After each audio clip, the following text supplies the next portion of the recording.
बिस्मिल्लाहिर्रहमानिर्रहीम। रसूलुल्लाह सल्लल्लाहु अलैहि वसल्लम आपका फरमान है, फरमाया कि इब्ने आदम इतना लालची है कि उसका पेट सिवाय मिट्टी के कोई दूसरी चीज नहीं भर सकती है।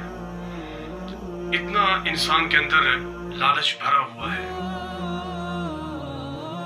हजरत ईसा अलैहिस्सलाम आप सफर पे निकले तो रास्ते में आदमी एक मिला, उसने बोला कि हुजूर मैं भी आपके साथ जाना चाहता हूँ, आपकी सोबत में रहना चाहता हूँ। हजरत ईसा अलैहिस्सलाम आप फरमाते हैं ठीक है आप भी मेरे साथ बोलो। आपने थोड़ा सफर किया तो एक जगह आपने पड़ाव किया, बैठ गए। हजरत ईसा अलैहिस्सलाम आपके पास 3 रोटियां थी, आपने निकाली, एक उसके सामने रखी, एक आपने अपने सामने रखी और एक बच गई। हजरत ईसा अलैहिस्सलाम आपने भी रोटी वो तनावुल फरमाई, उस बंदे ने भी खाई। आप थोड़ी देर के लिए पानी पीने के लिए उठे तो जब आप वापस आए, वापस पलटते हैं हजरत ईसा अलैहिस्सलाम, अब क्या देखते हैं कि तीसरी रोटी जो थी वो गायब है। आपने उस बंदे से पूछा कि जनाब यहाँ पे तीसरी रोटी थी वो कहाँ पे है, किधर गई? उसने कहा जनाब मुझे नहीं पता, कहाँ चली गई? ईसा अलैहिस्सलाम आपको पता था इस बंदे के पास है। आपने फरमाया चले ठीक है कोई बात नहीं। आपने सफर रवाना रखा, चल पड़े। फिर दोबारा से रास्ते में हजरत ईसा अलैहिस्सलाम आपने देखा एक हिरनी का बच्चा, आपने उसे अपनी तरफ बुलाया, वो आया, आपने उसको ज़िबा किया, उसका गोश्त बनाया, आपने खुद भी तनावुल किया, उसे भी खिलाया और फिर उसकी हड्डियों को जमा किया और हुक्म दिया अल्लाह के हुक्म से दोबारा जिंदा हो जा। वो जिंदा हो गया। हजरत ईसा अलैहिस्सलाम आप पूछते हैं कि भाई अब तो बता दे कि तुझे उस खुदा की कसम है जिसने तुझे मेरे हाथ से इतना बड़ा मुआजिज़ा दिखाया। तो शख्स कहता है कि जनाब मुझे नहीं पता कि तीसरी रोटी कहाँ है। आप फरमाते हैं चले ठीक है कोई बात नहीं। आप फिर दोबारा से रवाना हो पड़ते हैं, मंजिल की तरफ निकल पड़ते हैं तो रास्ते में दरिया आता है।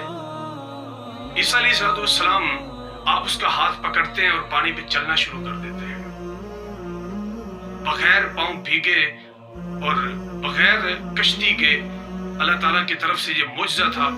आप दरिया पार कर जाते हैं और वहां पे जाके आप पूछते हैं उस बंदे से कि तुझे उस खुदा का वास्ता जिसने तुम्हें इतना बड़ा मुआजिज़ा दिखाया मेरे हाथ से कि हम दरिया भी पार कर गए, हमारे पांव भी गीले ना हुए और बगैर कश्ती के हमने दरिया को पार किया। अब तो बता दे कि तीसरी रोटी किसके पास है? बोला जनाब मेरे पास नहीं है, मुझे नहीं पता है। तो हजरत ईसा अलैहिस्सलाम आपने फरमाया चले कोई बात नहीं। आपने फिर सफर शुरू किया, जारी रखा। रास्ते में मैदान आ गया। आपने रेत के कुछ जर्रे उठाए और उन्हें अपनी हथेली पे रखा। आपने फरमाया कि अल्लाह के हुक्म से सोना बन जाओ, सोना बन गए। आपने उस रेत के 3 टुकड़े मतलब उस सोने के 3 टुकड़े किए, एक अपने पास रखा, एक उसके सामने रख दिया और एक दरमियान में रखा। और आप फरमाते हैं एक मेरा और एक तेरा और एक हिस्सा उसका जिसके पास रोटी है। उस बंदे ने झटपट से अपनी थैली में से वो रोटी का टुकड़ा निकाला और सामने रख दिया और कहा कि जनाब रोटी मेरे पास है, लिहाजा ये सोने का तीसरा टुकड़ा जो है वो मेरा है। यानी ऐसे बदबख्त लोग भी हैं जो नबी की सोबत में रहने के बाद भी खुद को नहीं बदलते हैं। इंसान के अंदर इतना लालच है कि एक अल्लाह के बरगुज़ीदा नबी के पास आपकी सोबत में रहने के बावजूद वो खुद को नहीं बदल पाया। और अल्लाह के कुछ ऐसे नेक बंदे भी होते हैं जो सिर्फ इशारा देख के अल्लाह की कुदरत को समझ जाते हैं, उसके नज़ारा देख के उसकी कुदरत को समझ जाते हैं और खुद को संवार लेते हैं और नसीहत पकड़ लेते हैं। और कुछ लोग अंबिया की सोबत में बैठने के बाद भी अपने आप को बदला नहीं करते हैं। तो इंसान इतना बड़ा लालची है और इंसान के अंदर इतनी लालच उठ के भरी हुई है। अल्लाह हम सबको इस बीमारी से महफूज फरमाए।